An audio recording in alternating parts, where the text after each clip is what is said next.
and then we'll go. Oh, there we go. Yeah.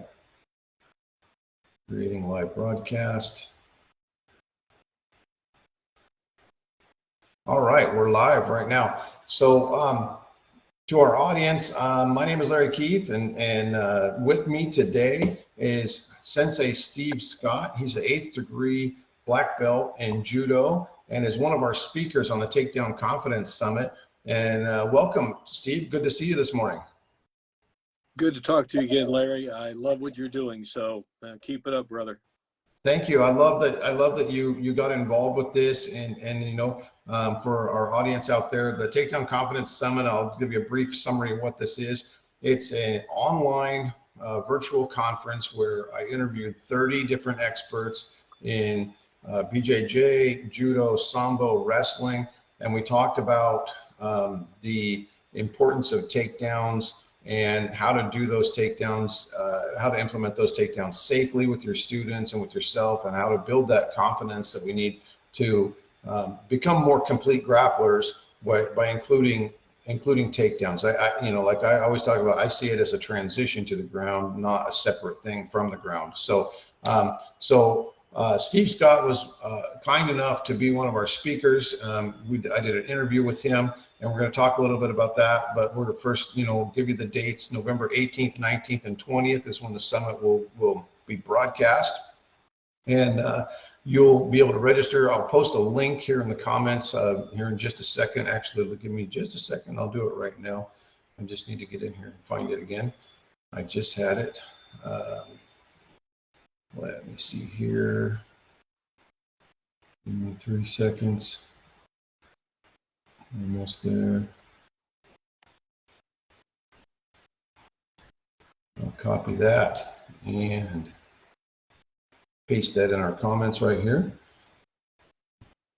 And so in the comments is the link to go to the Takedown Confidence Summit registration page. Go there. It's a free event. Go there. There's 30 different speakers, like I said, of all different walks of life, and we all talk about takedowns.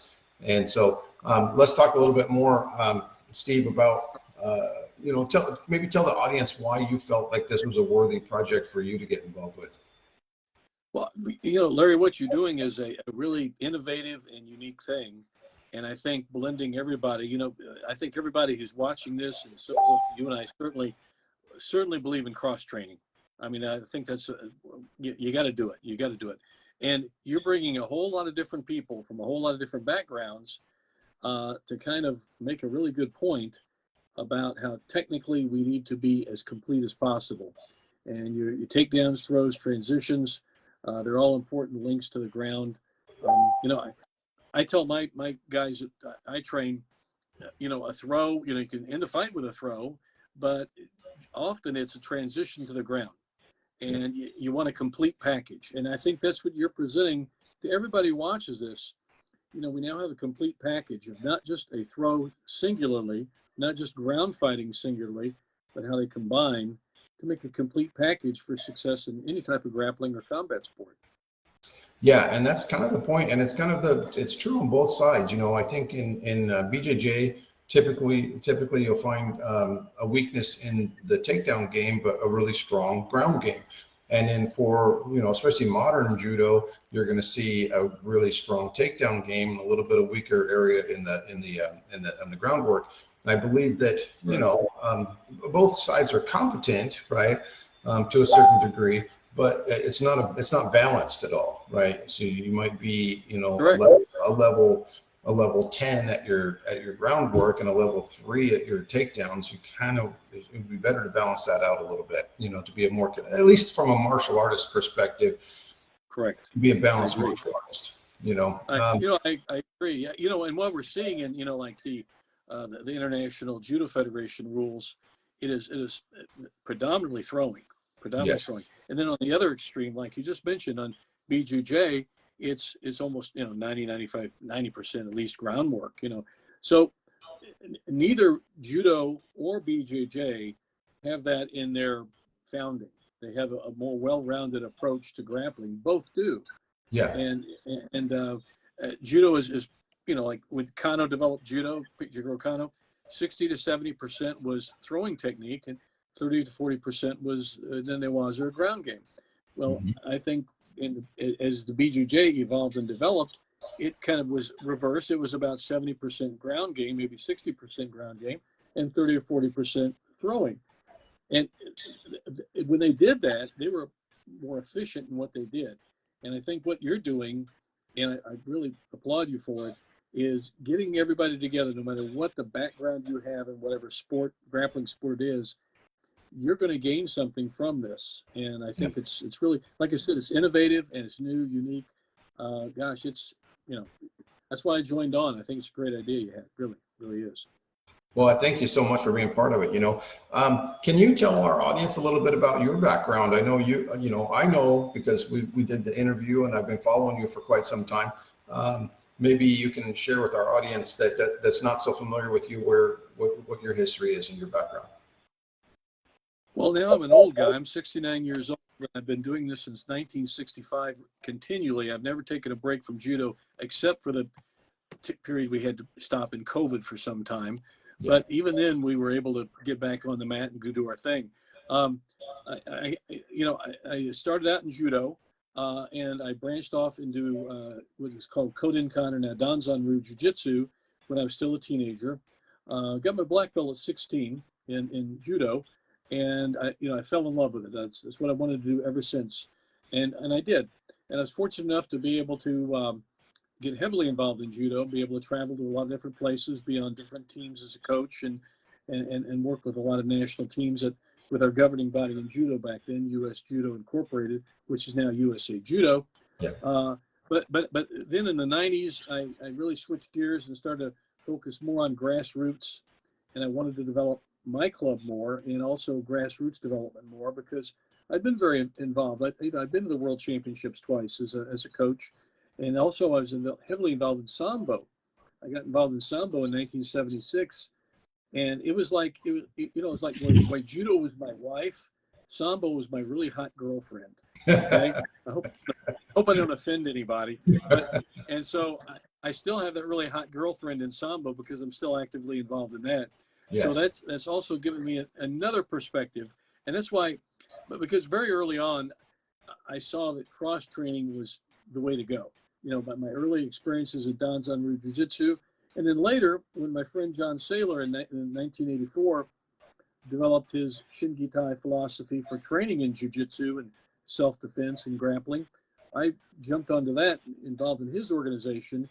So I was heavily involved in the way John, his approach to the Shingitai style of training, which I adhere to, heavy cross training. So, I've always been never a quote-unquote pure guy in judo. I've always been influenced by jiu-jitsu of some type or another, and certainly by Sambo. Sambo really shaped my perspective on how I should be doing judo better. And and I'm still very active in Sambo. In fact, we just did I worked with Derek Darling and Greg Humphreys and Vlad Kulikov, I know who's on this group. He's fabulous Sambo man. Yeah, and we all worked in Davenport, Iowa, with some other folks, other coaches there as well. It was organized by Greg Humphrey. So I'm still a cross trainer, and I know you are too. Yeah. And I think everyone who watches what we have to offer here will benefit from it, because we're coming from a lot of different perspectives. You've gathered a whole lot of folks that know what they're doing. So I'm glad to be part of it. I'm still very active in judo, but still very active in Sambo as well. So, this is the stuff that keeps me young. I mean, when I get on the mat, honest to God, when I get in either my Sambo Kurtka or my judo gi, I feel 20 years younger. And, it's the way it works. It's great. Yeah. So it's my fountain of youth. So. I agree. I had a friend, an old training buddy of mine. He lives a few hours away from me now, so I don't see him as often. But he used to always say that judo makes you feel old, but it keeps you young, right? And he was talking about absolutely correct. That's it. Right. I know. I think 2 days ago, we've got our recent time change, and then so the weather's it's getting darker sooner, and it's been kind of rainy here for a few days.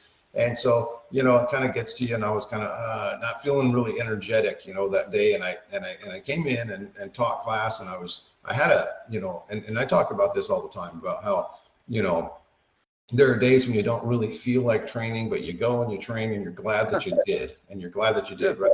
And I was actually on the mat midway through the class, and I had that little light bulb came on over my head, and I said, man, I feel good right now. It's so good to be on the mat. I'm so glad I came in here today. And it was kind of one of those things where, you know, like I said, we talk about it all the time, you know, and we tell our students that, hey, come in and train, even on the days you don't feel like training, you'll feel better that you did.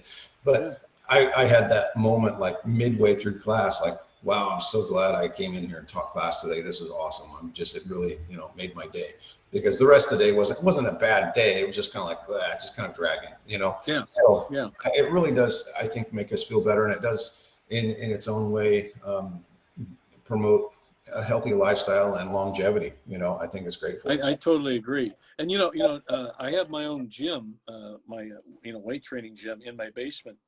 In fact, right after this talk we're having here, I'm going straight down and going to hit my workout for today. Awesome. And I train down there 5, sometimes 6 days a week. In addition to my getting on the mat, which I do as often as I can. I'm not really the head coach anymore. I'm kind of semi-retired, and I've got some young men who are just dynamite at what they do. Kenny Brink and Derek Darling, and they're the main guys. We have some other guys who are really involved in it too, but they're the ones who run the dojos. And so I just show up and bother them, and and they put up with me. They're very gracious, and Right. I guess I buffaloed them all these years. But yes, I have to actually. It's almost like being addicted to physical fitness. I mean, I'm going to go downstairs. I'm going to lift. It'll take me 90 minutes. It's some of the best 90 minutes of my day. And then what is today? Wednesday. Now tonight I'm not training, but tomorrow I'll be on the mat with the guys, and we'll have a Friday night thing too. So, it keeps me going, and it's when they say it's a lifetime activity, what we do, it is. Now, can I work as hard as I used to when I was 25? No. I mean, and maturity, experience tells me that back off, do what you can. Yep. And generally the younger guys are very nice to me, and they let me get away with what I want to get away with. So that's fine. But that's, it's a lifestyle, and it's, and I know both you and I will keep doing it until we croak, That's right. That's right. It's not a, like you said, it is a lifestyle, and people, I think sometimes who don't do this don't realize that, that it is very much a part of our life.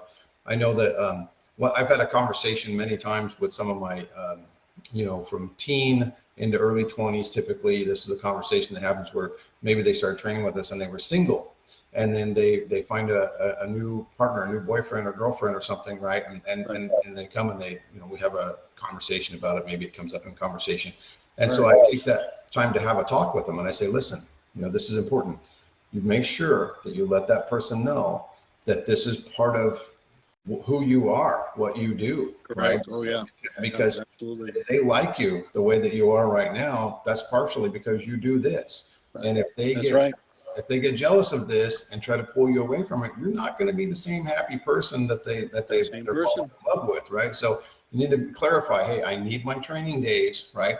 And then I was telling, but it's really important that maybe you take a day off from like randori practice or something and go to the movies or something, so they know that you're, how important they are to you too, right? So you have to do that occasionally. Well, I was rather diabolical. I was Machiavellian about it. When I was a young man, I met my wife at a judo tournament in 1973, and she was a very outstanding athlete. And she was good looking too, good looking brunette. So, being all of 22 or 21, whatever I was, I went up and asked her for a phone number, and she looked at me and she said, "What for?" And I said, "Well, I want to call you." And she said, "Okay." And, and I did, and we struck up a friendship, and eventually 2 years later we got married. But, I knew, honestly, Larry, I knew that I could not, have a life. I needed a partner in life, my wife, to be in judo. It was what I did, and I wasn't about to stop. I was very selfish about it, unfortunately. But I found a woman who was as nutty about it as I was. Exactly. Yeah. And even better technically in judo than I was. And she went on to become a world and Pan American Games Sambo champion. That's right. But you know, but I was rather, like I said, diabolical about who I picked as a life partner. And not everybody's quite that bad as I am, but you know, it's good if you do pick somebody who has a very similar interest. I agree. I agree. And my wife, you know, I met her in the dojo. I was an assistant instructor at our local college. She signed up for the class maybe a couple weeks into the class.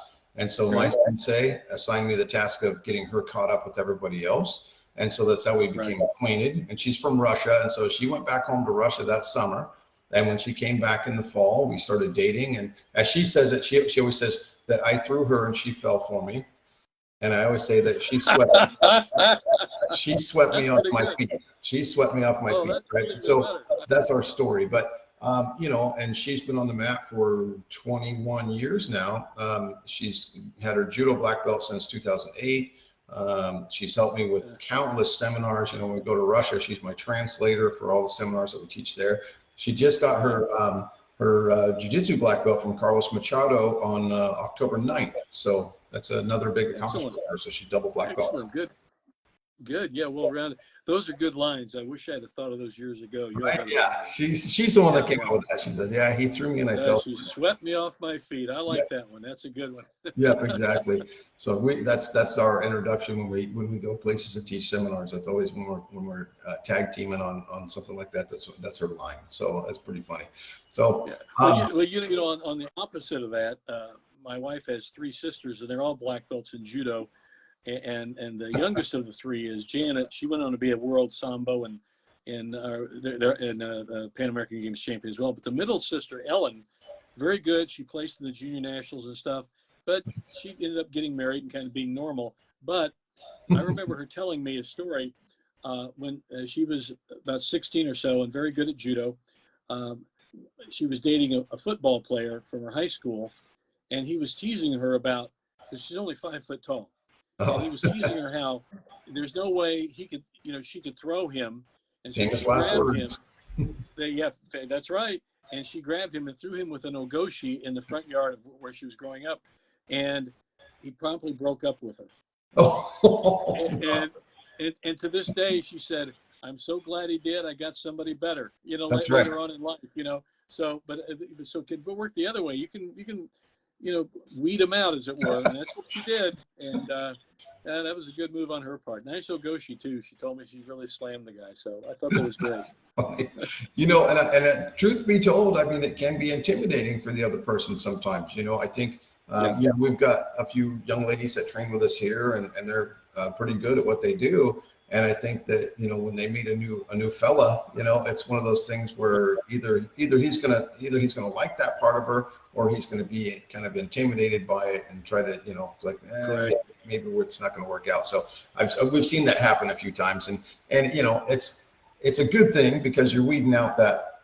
I mean, that person's probably a little ego motivated anyway. So it's probably a good thing in the long run for sure. So awesome. So let me, I'm going to address our audience again here real quick. If you guys are watching this video live or repeat, go ahead and tell us something in the comments and ask any questions, and I'll even if it's a rebroadcast, I'll check on it and I will answer any questions. And reminder that the Takedown Confidence Summit, it's a virtual event. You can watch it from the comfort of your couch at home or at the office, whatever. It's November 18th, 19th, and 20th. Registration link is posted in the comments right here. Go there, register for free. There is an all-access pass. I want to make sure that I plug that in there for you guys because it's kind of important. Because with the all-access pass, well, first of all, there's a ton of content in the free section. So we have 30 different speakers. Each interview is between 30 minutes to an hour of just golden nuggets of information. It's just amazing information from everybody. And so you may or may not have time to watch all of those in one sitting. So the all access pass gives you lifetime access to all those interviews. It gives you an MP3 audio version of all of those interviews, so you can listen to it like a podcast or something. If you're into podcasts or just listening to something while you drive, you know, those type of things, you can listen to it. There's a transcription of all the interviews. That's where you can read it if you want to and go through and make your own notes, because there's some really cool, good information from all the speakers. There's also the big bonus is that all of the instructors, all the speakers filmed a takedown technique, right? Specifically for the all access pass holders. So if you purchase the all access pass, you get that content as well, which is the all access pass right now is $47. It goes up next week to $67. So if you get it right now at $47, you're getting a steal. It's a bargain. 30 different techniques from 30 high-level instructors from judo, sambo, BJJ, wrestling, right? And so these guys, everybody's, you know, top tier. We have judo Olympians. We have, you know, 8th degree black belt in judo here and sambo Hall of Famer. We have Master Carlos Machado, who's an 8th degree coral belt in jiu-jitsu. Right, so there's a ton of really talented people that are part of this. So make sure that you get that all access pass if you want to.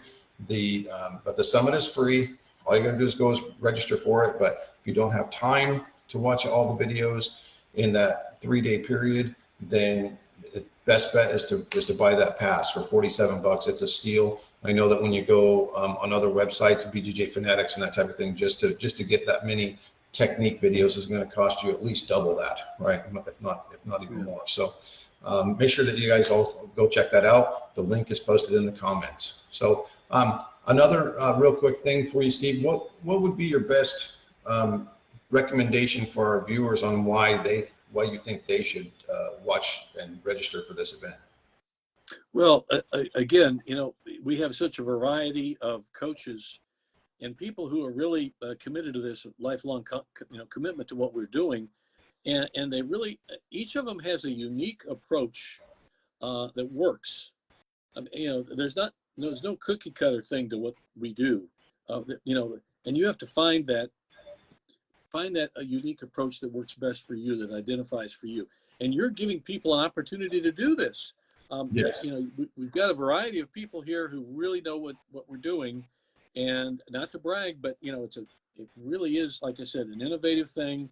And someone will have now an opportunity to watch all these videos and sit down and just digest them, you know, to really, you know, get into them and say, well, I can take this, I can take that. There are different things they can blend in, but they'll probably find one or two speakers or you know, presenters that will, you know, like mesh with them, that'll click with them. And you're offering it, and that's a really unique thing. It's, you know, because believe me, you know, I did this far before there was an internet, and I wish I had opportunities like this as like a 25-year-old guy or a 30-year-old young man to see some really talented people and to listen and watch to what they have, and also the videos. Like when you asked us to cut a video, you know, for this, each of us. That's gold. I mean, that's great stuff. Yeah. You know, and each will be unique to what they do, and it's just amazing how much you can learn from this. You know, it's again, it's a lifetime study, and you can, like you said, you get the all access pass. They can come back and study it some more. You know, when I was a young guy, I used to subscribe to just about every judo magazine I could from across the world. Right. It wasn't cheap, but I got, you know, from mainly from Europe and Japan, everywhere. And I I still have them down in the basement. They're you know, like they're in a vault. You know, they're worth something there. Right. But I would study. There was a great photographer named David Finch from Great Britain, and he did all the major competitions. Yeah, and I would study those photos in those magazines. Now, they weren't videos, you know, but they were just live or still shots, and you know, sequential shots in many of the cases.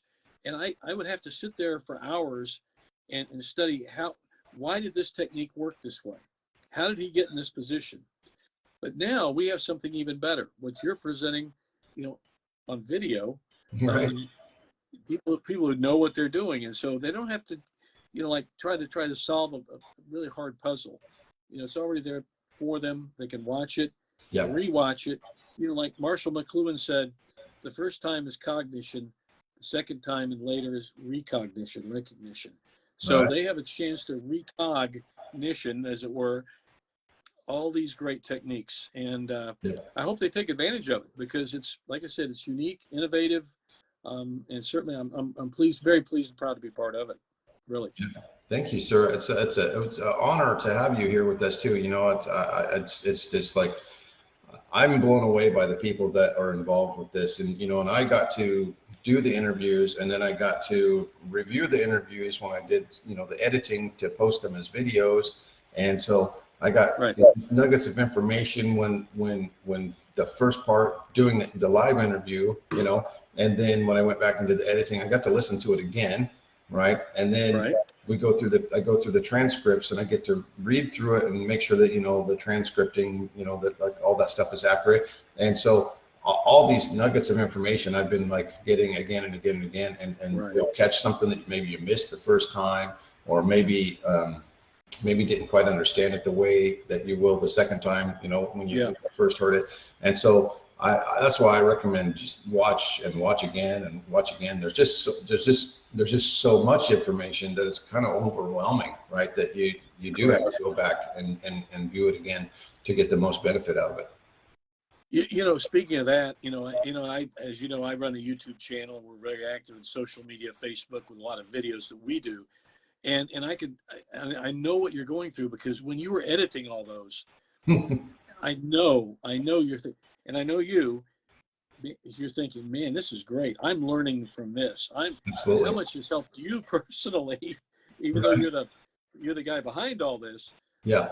How much knowledge you really picked up from watching all of us, you know, that you've edited these videos, and really get these, like you say, golden nuggets, and how it's really going to make you personally a better coach, and what you do when you present things like this as well. So you're very fortunate in that sense, because I know when I edit, like recently, I was editing a bunch of the stuff we did at our Sambo training camp in Devonport, Iowa. We had some really great presenters there, and you know, we did video of everybody, and I'm coming back home, and I'm still in the process of editing a lot of those, and I'm picking up things that I missed when I was on the mat. Yep. Oh my God, that's a good point. Like when Vlad mentioned this or that, or when Derek said this or that. Oh man, you know, like you said, golden nuggets, and then I'll be able to highlight them when I present them in those videos. Yeah, exactly. And the video will be better. So you're a fortunate man to be able to do this, but you did that yourself. You created that yourself, and you started it. And again, you know, all the credit to you. Well, thank you. And it's not, you know, I would like to take all the credit, but everybody who contributed, it's just amazing, you know.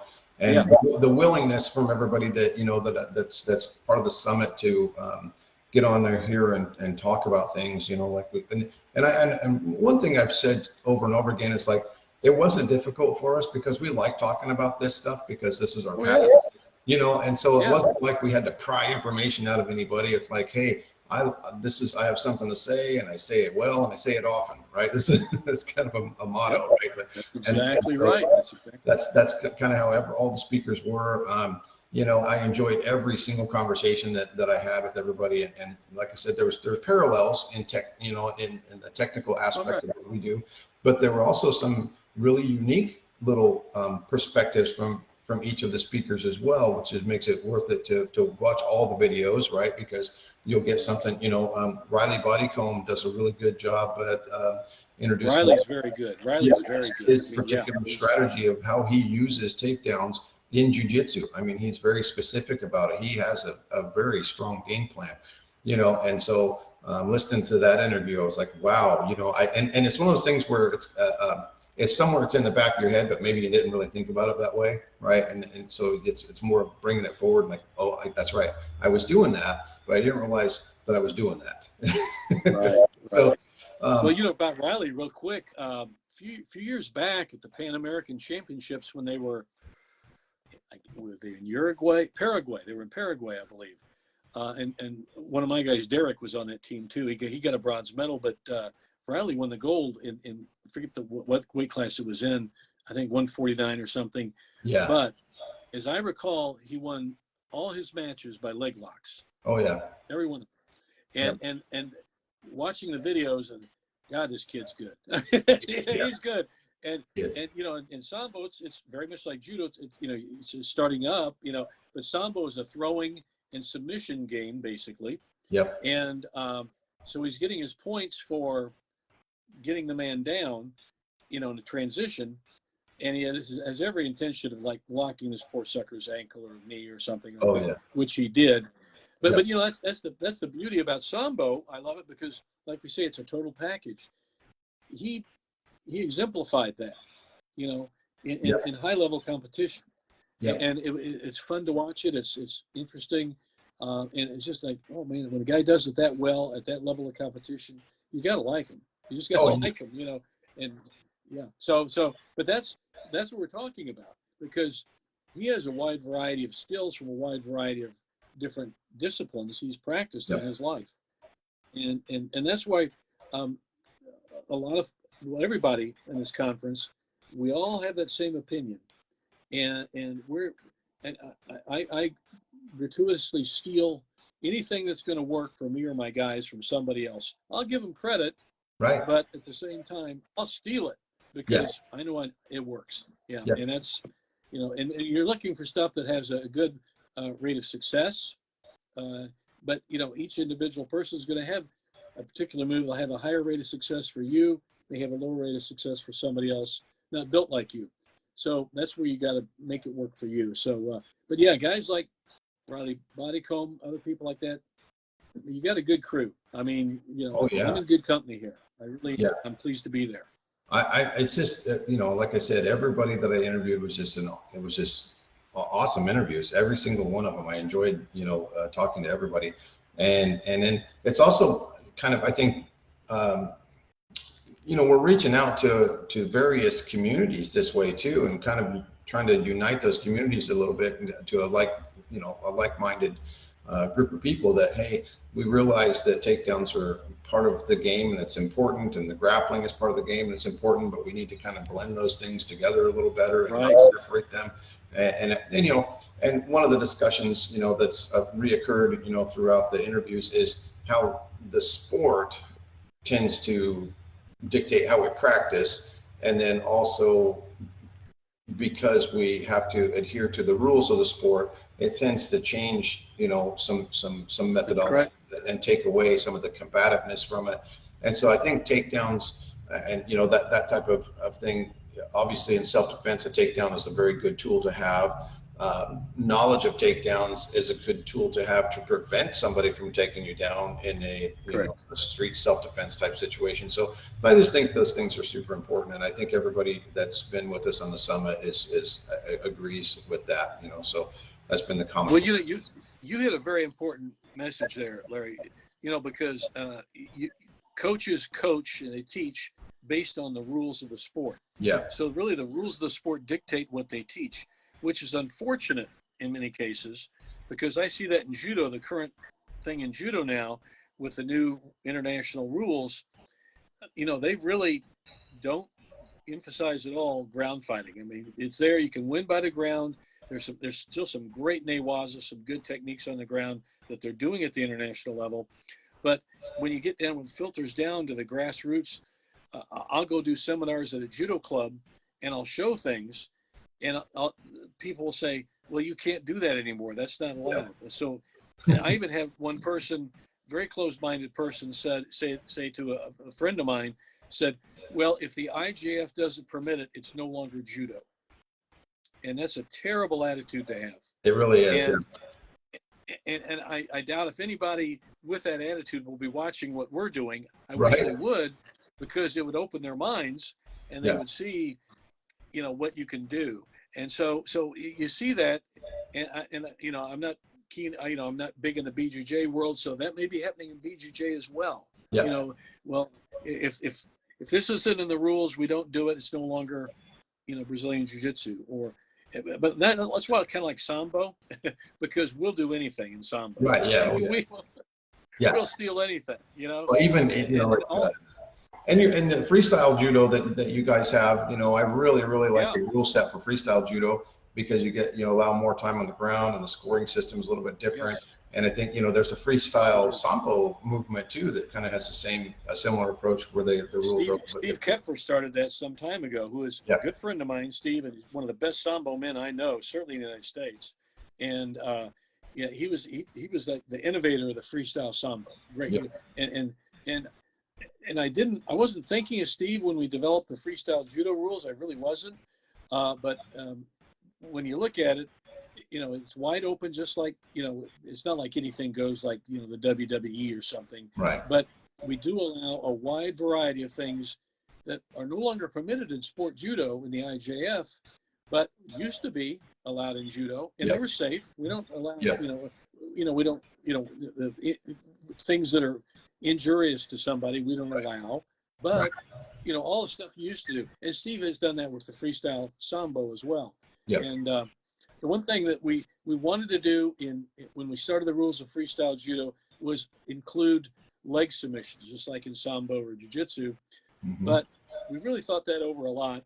And Norm Miller, our AAU national chairman, said, and he gave me some good advice. He said, Steve, if we do the leg locks and stuff, we're not going to get a lot of judo guys to show up because they don't do leg locks in judo. Yeah.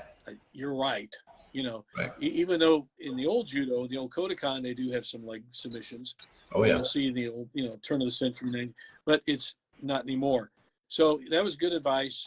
And, we wanted to have leg locks, but we decided, well, okay, we won't, but if I had my choice, I'd put them in there. I guarantee it. Yeah. I love the leg locks. It was part of judo curriculum back in the day, even like at Canon of Judo by Makune, in that book, he has leg locks. Oh, yeah. Chapter on leg locks, and I think it's one of the later chapters in the book. In the old version, I don't know about there's a revised version that I think they changed a little bit, but I was always fascinated with that. Yeah, they changed it a bit, but yeah, I've got a copy of the old Canon of Judo, the collector stuff, and leg locks were part of the syllabus in old Kodokan Judo, and they're one or two I think are still included in the Katami no Kata, the forms of grappling, one of the requirements in black belts. So they're there. But nobody, because they're not in the rules of judo anymore, nobody does them anymore, just to reinforce what we said earlier, unfortunately. So, but anyway, the freestyle judo rules are, like my friend John Saylor said, it's judo the way it ought to be done. That's right. It's, good old, and so, so we encourage people to come to our, and get involved in our freestyle judo events, and because we get a lot of sambo guys, we get a lot of jiu-jitsu guys. It's a great cross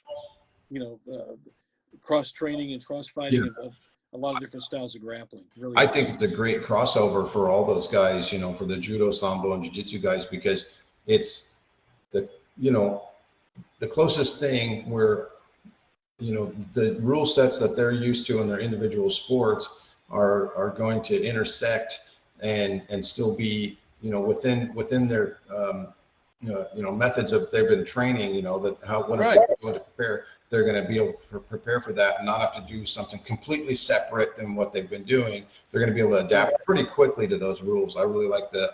Right. It's still judo. It's still very much judo, but it's with the scoring system we have, a BJJ guy can feel pretty much at home. Yep. Because he's going to still be able to do a lot of things that he considers to be BJJ. But, like I said, a throw, whatever throw it may be, whatever arm lock it may be, whatever technique it may be, when you're doing it in a judo gi, it's judo. When you're doing it in a sambo kirka, it's sambo. When you're doing it in a BJJ uniform, it's BJJ. No matter what the technique is, it still works, That's right. And that's kind of what we're trying to prove, And what you're doing with this fabulous thing you're doing, whether I call it a Jujigatami or somebody calls it something else, right. It's still the same arm lock, right? Exactly. And it still really works. The mechanics are the same, right? The body mechanics, the anatomy, that stuff doesn't change. So we got, I refer to that as principles. There's principles and concepts, and principles are like steadfast. That's just how it works, right? Balance is balance. Angles are angles. Anatomy is anatomy. We can give it different names for the different techniques, but that's the way it works, right? If it works, it works. Yeah, you no matter what uniform you wear, whatever it is you're doing in what context, is still that technique. Yep. And like I said, no matter what you call it, if it works for you, we'll keep doing it. You know, it's just keep doing it. So Yep. yeah, that's, and I think that's what we're trying to prove in this this wonderful Absolutely. takedown conference you're doing. Yeah. Absolutely. Thank you, sir. I'm going to let you go because I know you got to go do your workout. And so You bet. one more time for our viewers, November 18th, 19th, and 20th is the dates of the actual summit. The registration is open right now. Go and click on the link that we posted in the comments right here and get yourself registered for free.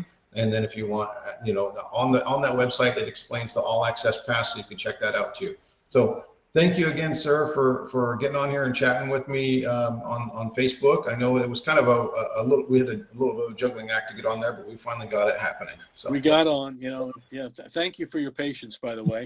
well, thank you for yours too. I'm still a novice at this Facebook thing too, so. It was great talking with you again, Larry. I hope you have great success in this and continued success in the future. Thank you, sir. And a quick shout out for you have a new book coming out too that I want to like plug in there for everybody. Oh, thank you. I do in the spring of 2022. YMAA Publishing. That's my publishing company I'm with. We will be having it'll be called Triangle Hold Encyclopedia. And we've done the Jiu-jitsu Encyclopedia, the Sambo Encyclopedia. Yep. They did my Judo Advantage, the Judo Advantage, and now this will be the fourth one in the series of books we're putting out. Is it everything about the triangle choke or triangle hold? Probably not. But what we've done, we've presented them in a systematic method, so people will understand them fully. How and why they work, the mechanics of how and why they work. And we show a lot of variations, of course, too. So if somebody comes and wants to see some very obscure way of doing it, I may not have it in there, but we do have some pretty obscure stuff in there anyway. But so yeah, it's the Triangle Hole Encyclopedia, YMA Publishing. Will be available, of course, on Amazon. We're looking spring of 2022. Awesome. And for our audience, I had an opportunity to kind of preview that book, and I can't wait for it to come out. It was very well put together, very good techniques. I think practical and useful for really any kind of grappling art that's out there. So fantastic job on that, sir. And thank you again for being here with me today. And I'm gonna let you go and let you go do your workout. And we'll post this video, this replay of this video, everybody, will be posted on my page, on Steve's page, and maybe a few other platforms where we can share it with as many people as we can. Great talking with you, Larry. Great, you too, sir. Thank you, and have a great day. Same to you. Okay, bye-bye.